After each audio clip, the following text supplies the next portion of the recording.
Oh, hi! Rina, right? Kilala ba kita? Actually, no. Pero ikaw, kilalang kilala kita. With your 1 million followers online, you may have fooled Benji's family dahil wala naman silang social media, but you cannot fool me.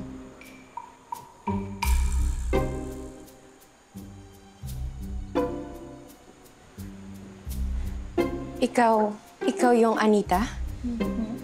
Yung nagpo-promote ng vegetarian lifestyle online? Yung isa sa mga bashers ko?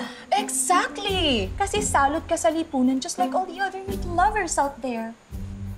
Ano naman ngayon? Tsaka anong ginagawa mo dito sa bahay ng boyfriend ko? Pwede ba umalis ka na? Trespasser ka. Excuse you. Oh, nakita na pala kayong dalawa.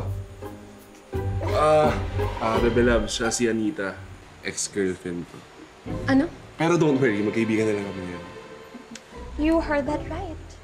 Benji, can you please tell this girlfriend of yours kung bakit ako nandito? Akala niya kasi yata trespasser ako. Bebe Loves, ganito kasi yun. Kasi yung family namin, malapit na magkaibigan dahil nga same kami ng vegetarian circle. Tsaka siya kasi nagpapatakbo ng advocacy group namin. And ngayon, naghahanda kami ng benefit program. Baka pwede kayo mag-collab, Bebe Loves. Excuse me lang, sagutin ko lang. Anita, ikaw na bahala kay Rina. Sure. Teka, Hello? didiretsahin na kita. Alam ko namang nagpapanggap ka lang. So if I were you, I'll break up with Benji. Magkaiba kayo ng mundo. At lalong hindi kayo bagay para sa isa't isa. Hindi ako nagpapanggap. Totoong nagbago na ako. Totoong vegetarian na ako ngayon.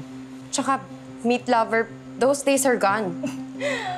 Prove it then, or else, isusumbong kita sa parents ni Benji.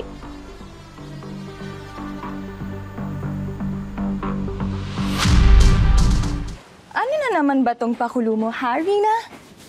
Di ba obvious? Vegetable planting ako. Oh, so you think by staging a planting activity like this, what, ganap ka ng vegetarian? How pathetic! Pwede ba? Ikaw ka mo. Ang sarap mong gawing fertilizer. Excuse me? Excuse you talaga. Pwede ba? Huwag ka na maging maldita sa akin. We all have to start from somewhere at ito yung first step para sa akin. Corny. Impressive, Bebe Loves. Grabe naman ang support na sa advocacy group namin. Kaya sobrang nakaka-proud. Ang OA, para yan lang. Anyone can stage a planting activity like that. Oh, and by the way, Rina, since sabi mo nga vegetarian ka at vlogger pa, ipopost mo naman siguro itong ginagawa mo, right?